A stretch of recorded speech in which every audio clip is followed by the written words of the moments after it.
For the latest in strategic affairs, subscribe to our YouTube channel. Click the bell icon for updates. Hello and welcome to the Gist on Strat News Global.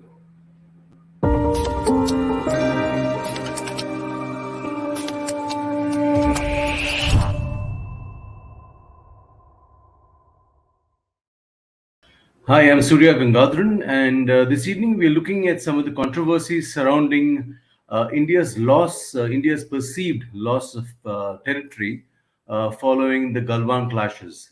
I'm referring to the patrol points, lots of controversies over there, buffer territories that the Chinese apparently have taken over. And I have just the right man to talk to us about it, General Rakesh Sharma. He was a corps commander in Ladakh not many years ago. General Sharma, sir, glad to have you. Thank you, Surya. Thank you for inviting me. So, General Sharma, let's just jump into this straight away. The controversy over patrolling points. What is the situation? Okay, Surya, I'll take a step back first. See, 1954 till 1954, there was no border there. It was marked on maps as undemarcated border.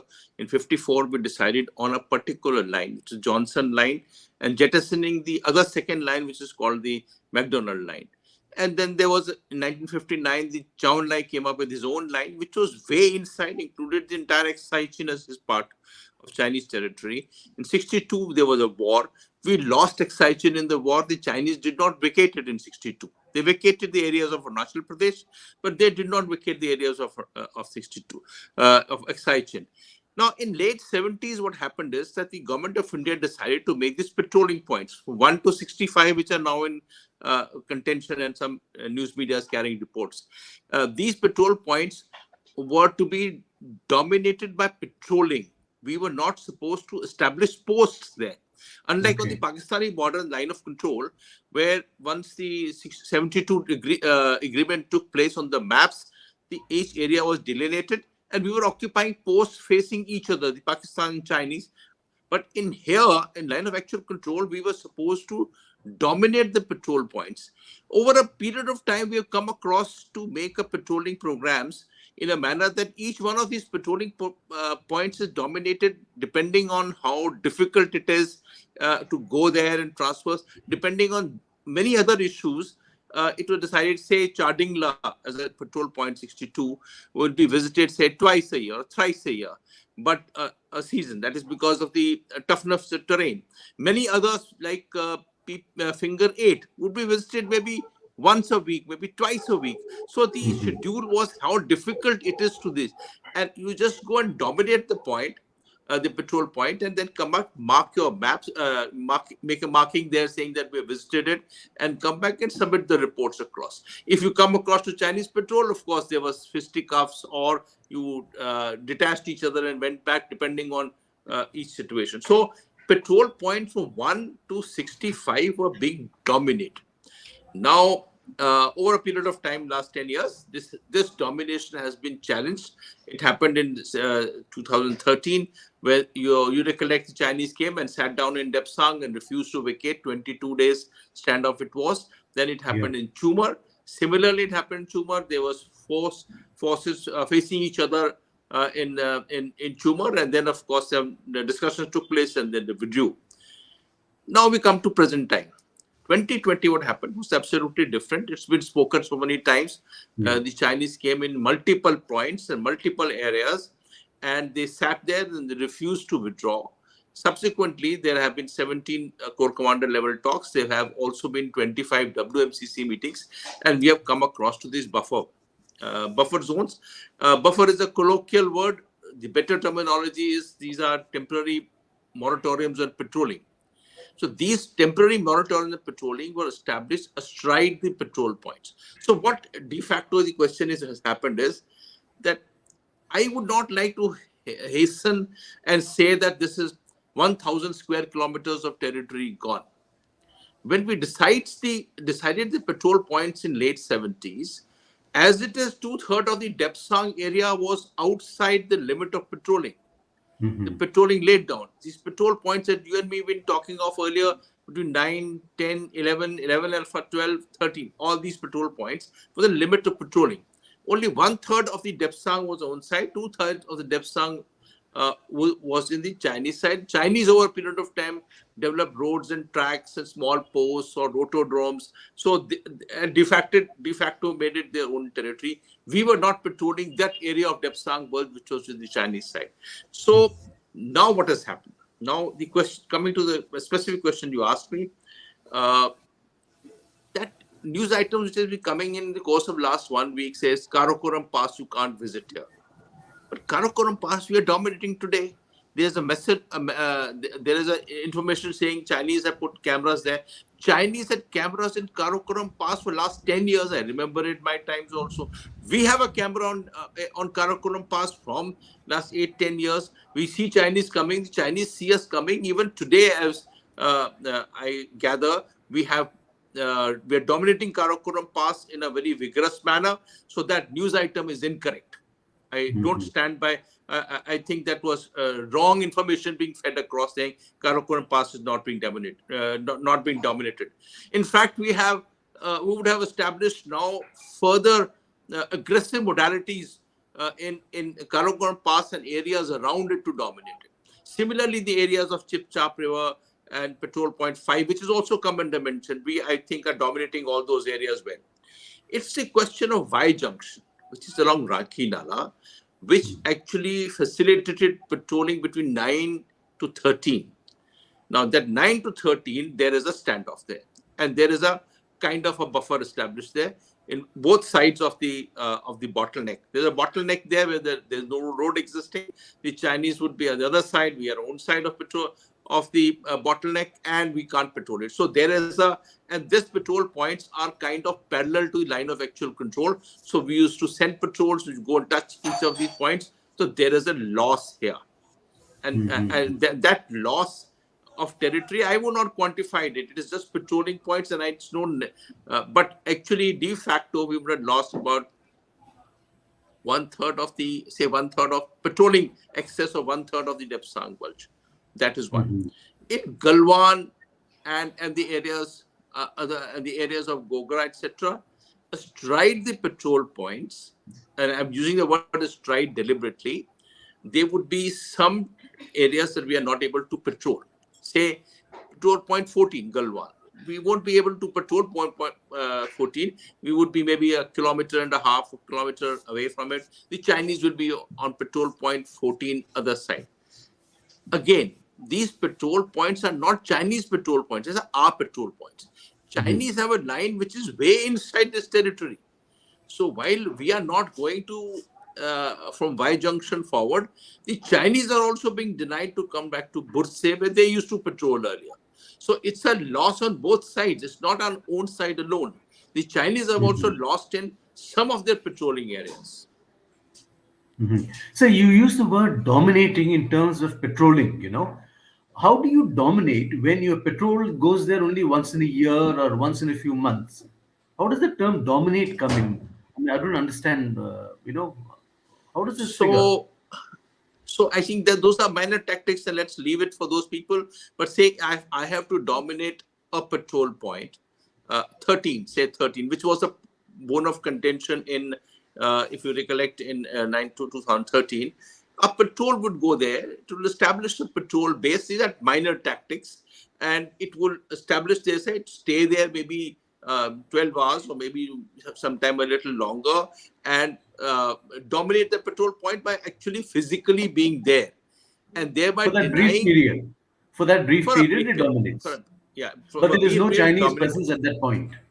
So if the Chinese come there, then we go back to the protocols and the CBMs, which was started in 1996 CBMs and protocols, which say that the Chinese will show a banner and we will show a banner and we will disengage and we'll come back to our post, and Chinese will go back to their post, which is a routine which was following. All this is nearly dead now, but that was the protocols and CBMs existing those days, and we used to disengage. And it often happened like that. Chinese would attempt to come to Burse, which is our ITBP post, well into our own territory, and we would challenge them and force them to withdraw.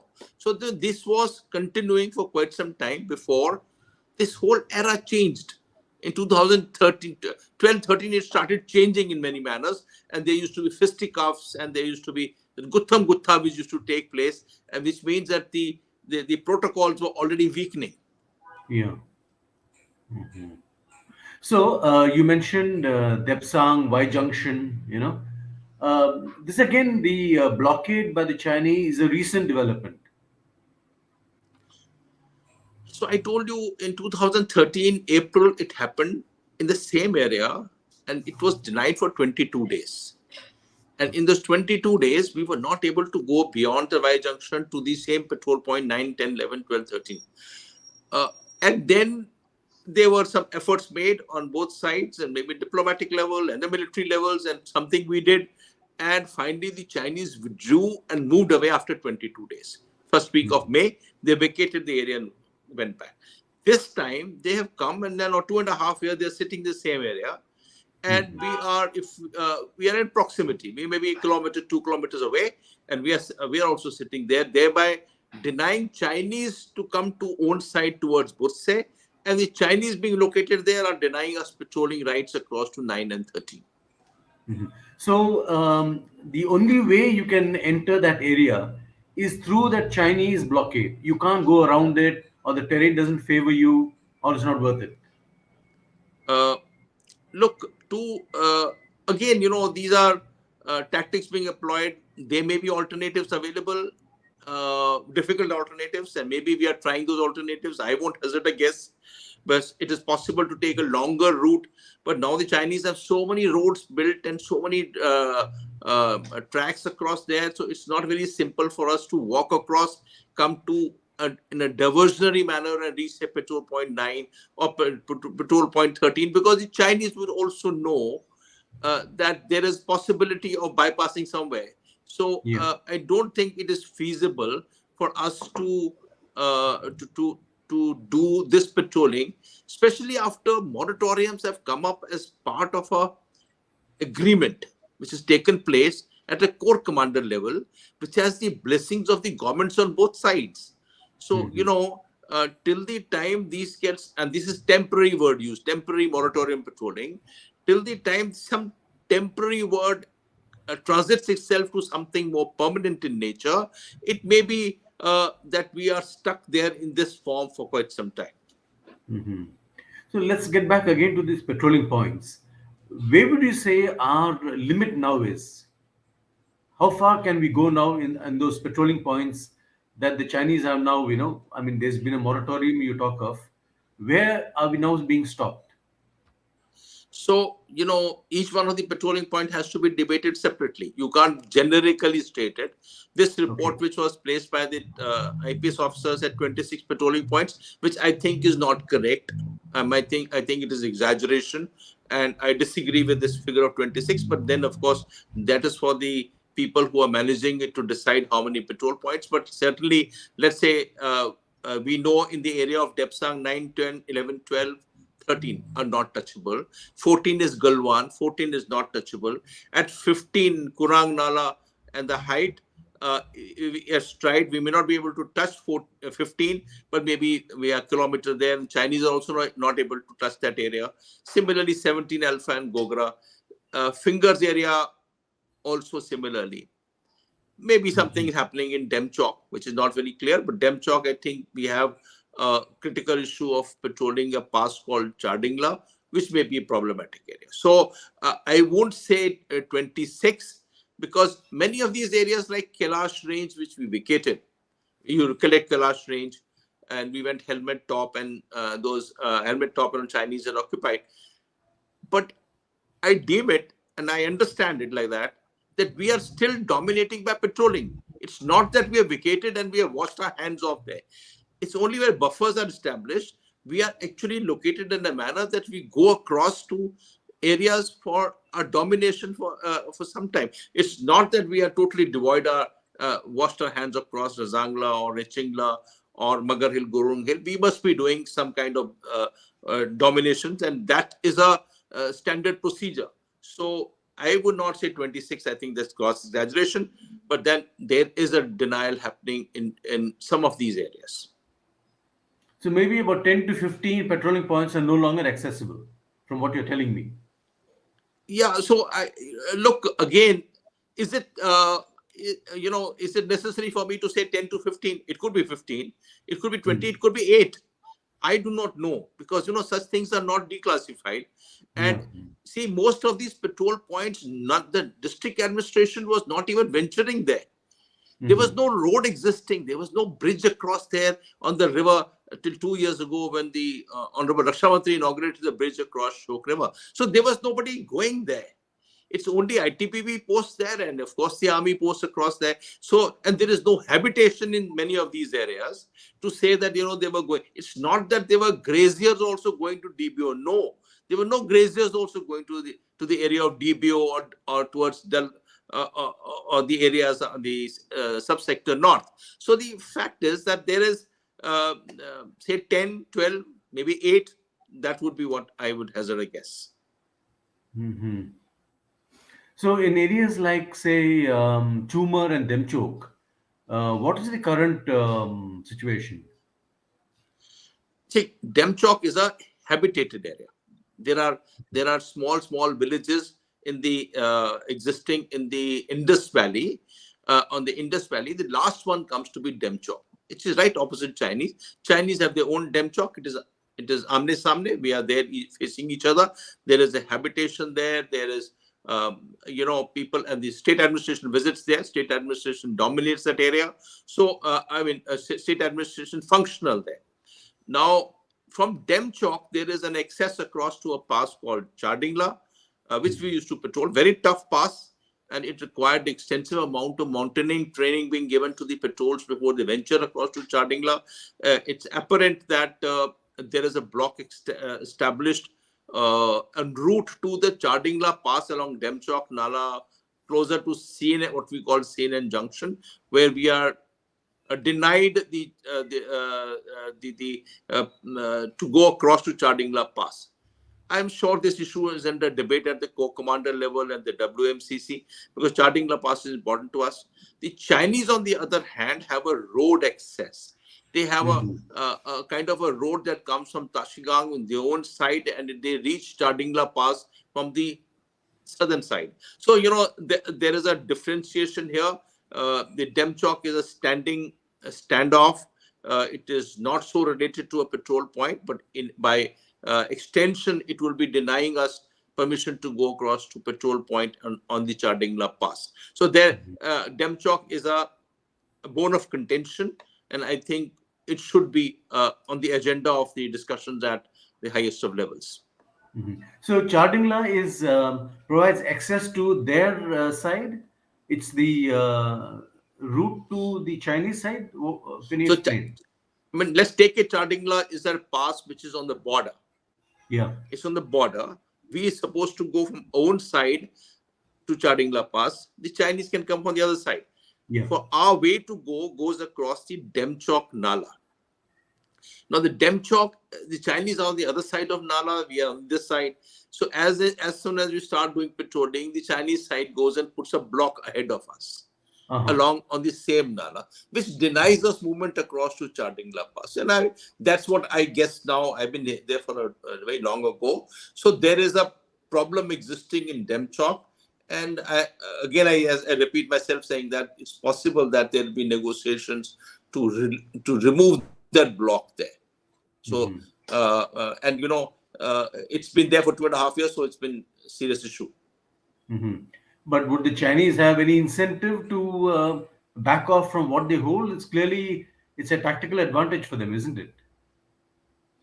That goes back into at the Chardingla has been a problematic area.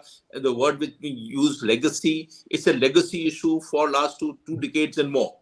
Anytime, it's not today, anytime we wanted to venture across to Chardingla Pass, the Chinese were always adamant to try and block us. We used to circumvent the areas. This time it has been stuck for some time here. Now, to answer you saying that, how do we go about it? What is the future? The Chinese be stuck into this one. That goes back into, why did the Chinese come here? Did they come here to take the 59 line? Then they have not reached the 59 line. If they have come to just deny us patrolling across to these areas, some of these areas, especially the up north ones, are access routes as they go across to Aksai, towards Aksai, like Galwan. It's a Nala that goes across to Aksai side, or the Y junction will go across similar areas, or you go across to Kurang Nala, you can go across to same depth of Galwan, and similarly Konkala and other areas. So I would hasten to say that they have denied us access routes across towards Excited. Each one of the access routes they have denied us, saying that now no more patrolling to areas which lend themselves towards Excited. As you come down south or central sector, say the Kailash range portion, as we know Kailash range is a longer portion, but as we know Kailash range and the areas down south, Chinese have their own line, which they have been talking about from 59 onwards. So they are denying us that. Why? Because of all these years, the President Xi Jinping keeps talking about sovereignty of territory, not an inch. He told Blinken one day, not an inch of territory will be given across, will be lost. Territory given by our forefathers, not an inch will be given. So there is a sovereignty issue being created by the Chinese establishment from last 3 to 4 years, which makes it that they have come to some kind of thought process saying that, okay, what is a sovereignty must be taken over as a logic, or it is just a question of putting us under tremendous pressure on the borders by dominating, by creating these buffers. Is also, see, remember, they talk about buffer in 1960 when Chow En-lai came. He and after the war also 62, he said we should have a 20-kilometer buffer. So buffer is not a new terminology for the Chinese. They've been talking this language for a fairly long time. I would hasten to say that they have caused us, they are causing pressure on us by doing what they are doing, not only on the borders at patrol points, but also by the infrastructure being created and the quantum of force that they brought across into this area, thereby tying us down here. We are a geopolitical challenger to China, and we have tremendous amount of potential to rise to levels. I think they are working to make sure that we are tied down into these areas so that we are not able to develop it potentially as a nation. But this is again, I mean, it's only on one frontier, isn't it? Arunachal is a different thing altogether, but in Ladakh, this massing of troops and all, are you saying is going to be a permanent thing? There is news item saying that they had a habitat of about 20,000 troops earlier in the areas of Tibet and Xinjiang. Now they have constructed habitat for 120,000 people here. How far this is truth or not, I don't know. But then, if you see the satellite imageries of cantonments or, bases and garrisons that they have, these are much enlarged, many of these in the Depsang and the Aksaichen area have 2 huts and 2, they are not enlarged and bigger. So the establishments have been created in a manner to have troops. They won't be creating all this just to lock them up and keep them away, keep the keys away. So I deem it that the intention of going back, at least till now, what we call in our terms de-escalation, doesn't seem to be likely. Yeah, interesting. So, Chumar, sorry, I want to talk about the buffer zones. Since you're saying they have a history, all these reports we keep reading about civil officials complaining that these buffer zones are effectively ceding areas to China because our own grazers are not allowed there by us. Can you comment on this? So there are many issues being raised. One is the issue of graziers. I know, from history that there would be graziers going across closer to Chumar into the lower reaches for taking their cattle across there for grazing, which may be across the line of actual control or the border, so as to say. And they may be denied in going across to those areas. Obviously, if you send grazers across there are rebos of our sides, and there are rebos of the Chinese side. And if they are picked up by those people, it will be a diplomatic incident again to start retrieving a population back. So there may be some areas where we're denying them. Chumar is a village which is right at the border. Chumar is 5-6 kilometers away from the line of actual control. It's a rocky area. There are areas where they could be grazing closer to the borders, and I think the army won't be making it tough for them. Up north in the areas of 250 kilometers from Tangse, which is close to Pegongso Lake, up to say Daulat Beg Golden Karakoram. There is no grazing grounds there. There were no graziers going into this area historically also. So it's possible that some areas may be denied because there is a trust deficit. We don't have faith into the Chinese. What would they do if there is a cattle which go across there, or there is some people who go across there? I mean, they will be excited on the minds of security forces to make sure we do not create an incident. So other than that, I don't think it's the armed forces will be denying it. But if it is being done, I think on own side, making sure that they don't cross across the line of actual control, we should permit graziers to go across as close to the grazing grounds as possible. If there is some kind of denial, then my personal recommendation would be that we should allow them to go across to grounds which are clearly grazing grounds for the animals, and as close to the LAC as possible, and explain to them that please do not venture across to the line of actual control. It would cause problems. Are they graziers coming across? No, they won't come across. They're graziers. You see, there are areas where we could see the grazers earlier also, but they're not venturing across to own territory.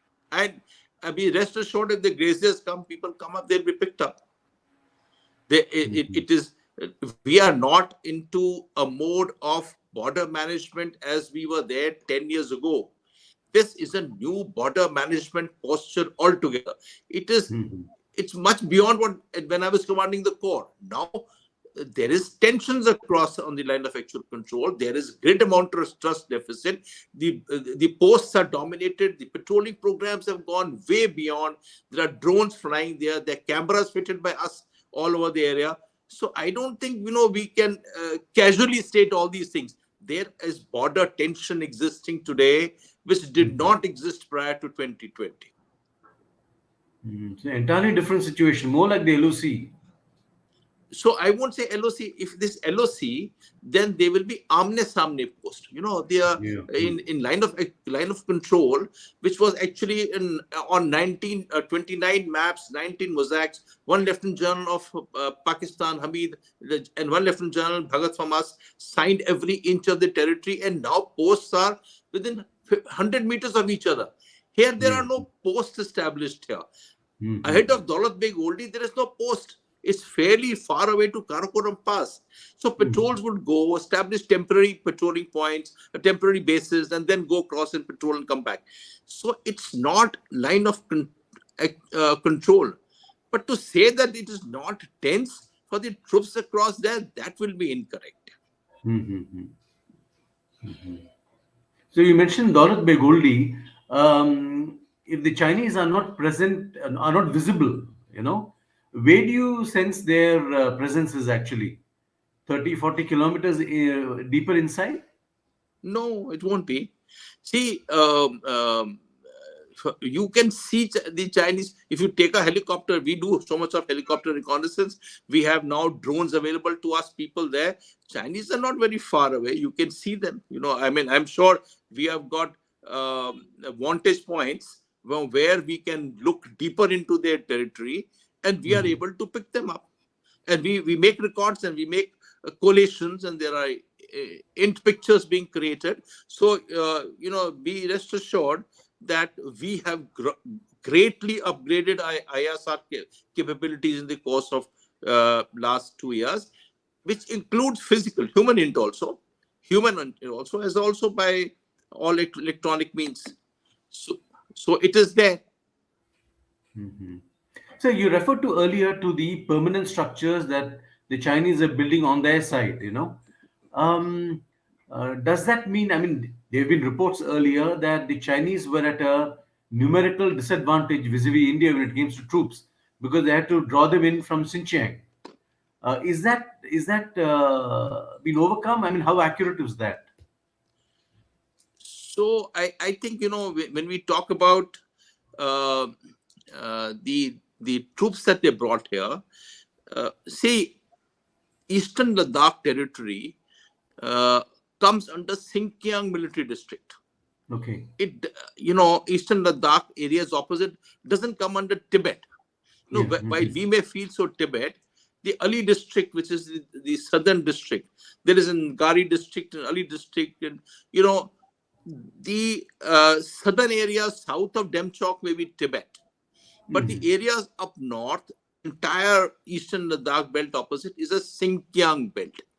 Now, Xinjiang military district forces are located in either Kasgar or Urumqi or Rudok. I mean, they are across the Kunlun range, and there are there's a road. There's just one major road crossing G219, and then of course minor roads are also being created there. So their induction from that side across the Kundun range into this area is naturally coming through. And you read the blogs of travel from Kundun range. There are roads which have got ice on them. The drivers who write blogs, and you read them, you see that it's a very tough driving from Kundun range, from Taklamakan Desert coming across opposite Eastern Ladakh. So I would say that they have now permanently shifted forces from the area of Xinjiang into the area opposite Eastern Ladakh, into penny packets, into bases. And so they are, if there are 2 divisions or 4 divisions, I do not know, we can't count it here, but in whichever way it is, these are bases being established. Actually, we should start working and tell them de-escalate. Withdraw these forces, additional forces that you brought here, because they cause a threat in being. This threat in being, which did not exist 2 years ago, is a threat in being today. So de-escalation is as important as disengagement from the borders. And disengagement to the border buffers, I think they are more than satisfied with the buffers, the Chinese, because they will say, okay, this moratorium of patrolling, let it be. We have secured the passes coming towards Saichen. That de-escalation, at least they should withdraw. And then the roads being built, and the pipelines of oil being laid, and the airfields being extended, and see, you count all these together, these are serious work being done in the course of last couple of years into this area. So, last question. There is a perception that we tend to be, whenever these transgressions happen, there is a tendency on the part of the army leadership to kind of give excuses for why it happened, kind of saying, the Chinese came and it's a misperception and all that stuff, it gives the impression that we are perhaps a little less than assertive, maybe less aggressive, maybe keen to keep things down. In sharp contrast to how we behave on the LOC with Pakistan. So the both are non-comparable, and I would compare LOC. LOC, let's see, leave it alone. It's an active border where a battalion commander or a brigade commander is empowered to use artillery, etc., etc. The line of actual control, there has been over a long period of time an attempt to keep it as peaceful as possible so that things do not escalate. So there is a kind of escalation dominance being applied into functioning across into the borders and with the Chinese, and it's been a broader policy that has been following across there. Yeah. If it exists today, I'm not very sure. I think things have changed. The rules of engagement, which used previously, I don't think applied today, because what happens if there is a buffer of 2 kilometers and Chinese infringe it, and they infringe it and they come into this buffer? What happens? Are we waiting for them to come and join up? I think the infringement implies that there is a breakage of a treaty, agreement signed, and then they would be this could escalate into firing, because now you have infringed something which has been done into the borders. So think, see, the criticism that you are telling me, Surya, is that there was a policy on the border that don't provoke,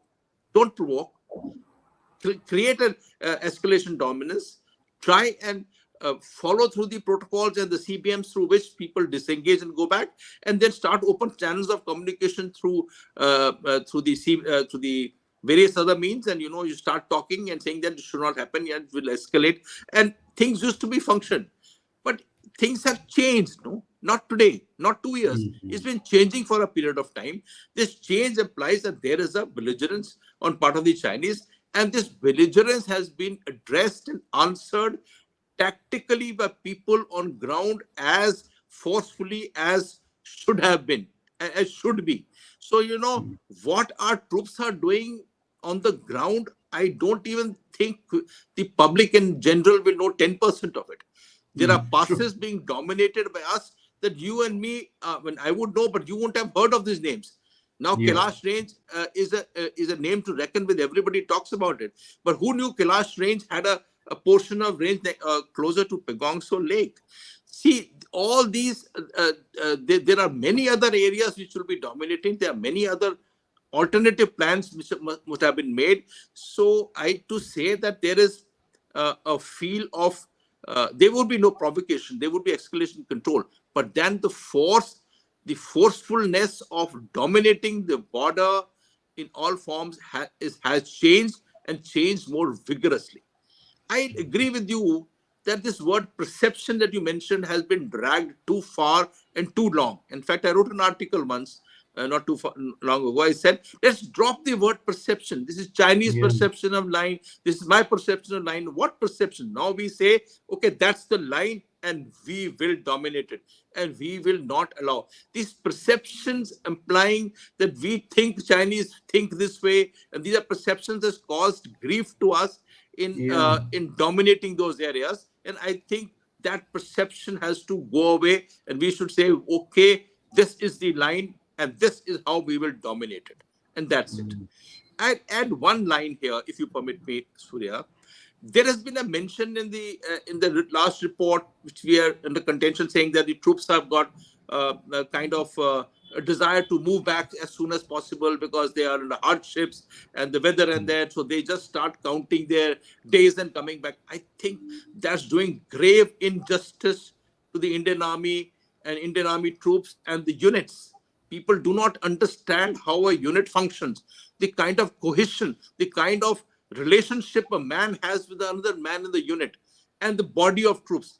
To say that they have a kind of meter down and they want to push back and come back into plains. In fact, on the contrary, troops of the Indian Army are happier off in the field areas because they are able to do something tangible.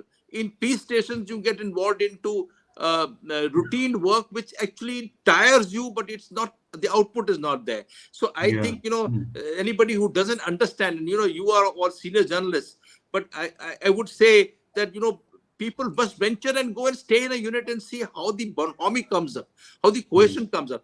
I think this was actually irking and painful to me to read that the troops want to come back into plains area and not want to stay there. So I just wanted to put a record straight. Well, on that note, sir, thank you for that insight and that perspective. It's required, given the so much of media coverage, and a lot of it rather misleading also. Thank you very much, sir. Glad to have you. Thank you, Surya. Thank you, Surya. And for those of you who joined us on this conversation, do subscribe to our YouTube channel. Follow us on social media, Twitter and Instagram. Thank you very much. Good night.